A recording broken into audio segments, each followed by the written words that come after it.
এবার ভোটের ন্যারেটিভ একদম আলাদা। জনতা বনাম মমতা। জি24 ঘন্টাকে একান্ত সাক্ষাৎকারে মন্তব্য করেছেন বিজেপির রাজ্য সভাপতি শ্রমিক ভট্টাচার্য এবং আর কি বলেছেন তিনি শোনাবো, দেখুন। এতদিন প্রচার সেরে আসলেন, কোন পরীক্ষা বেশি কঠিন ছিল? মানে মাধ্যমিকের অঙ্ক পরীক্ষার আগের দিন টেনশনটা বেশি, নাকি আজকের টেনশনটা বেশি হচ্ছে? আজকের পরীক্ষাটা হচ্ছে ইতিহাসের পরীক্ষা। 2021 সালে মানুষ একটা বাইনারি সেট করে দিয়েছিলেন, লড়াই তৃণমূলের সঙ্গে বিজেপির। সেই বাইনারিটা এখনো আছে। যখন আমরা আমাদের মতো করে চালাচ্ছিলাম, তার মাঝখানেই দেখা গেল যে প্রচার অ্যাকচুয়ালি অন্য, ন্যারেটিভ ভিন্ন। জনতা বনাম Mamata, no vote to Mamata. যেভাবে এজেন্সি, কমিশন, বিজেপি একেবারে পূর্ণ শক্তিতে আদা জল খেয়ে কার্যত নেমেছে বাংলা দখল করতে, তো সেই জায়গায় এখন মনে হচ্ছে এখনও যে বাংলার মেয়েকে হারানো এতটা সহজ হবে? লড়াইটা বাংলার মেয়েদের লড়াই।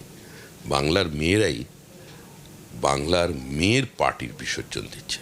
হিংসাহীন ভোটের একটা দাবি সব মহল থেকেই, এবার সাধারণ মানুষের তরফ থেকেও একটা বড় সম্ভাবনা ছিল, তাদের প্রত্যাশা ছিল, কিন্তু আলটিমেটলি হিংসাহীন ভোট কিন্তু এবারও শ্রমিকদা সেভাবে দেখা যাচ্ছে না। বিক্ষিপ্ত অশান্তি তো হচ্ছে বিভিন্ন জায়গায়, এখনো পর্যন্ত কারো প্রাণহানি হয়নি।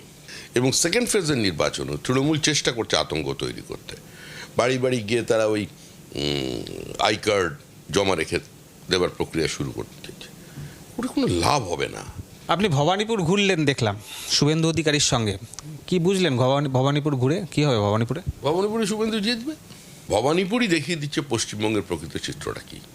এই লড়াই তৃণমূল বিজেপির মধ্যে লড়াই নয়, এই লড়াই তৃণমূল লড়ছে মানুষের বিরুদ্ধে, লড়াইতে মানুষই জেতে।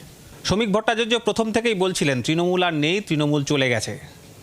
দ্বিতীয় দফার ভোটের ঠিক আগ মুহূর্তেও তার মধ্যে সেই আত্মবিশ্বাস একেবারে 100%। এবার লক্ষ্য আগামীকাল জনতা জনার্দন কী জনাদেশ দেয়, সেই অপেক্ষায় গোটা বাংলা। জি24 ঘন্টার জন্য ক্যামেরায় পার্থ পালের সঙ্গে কমলাক্ষ ভট্টাচার্য, সল্টলেক।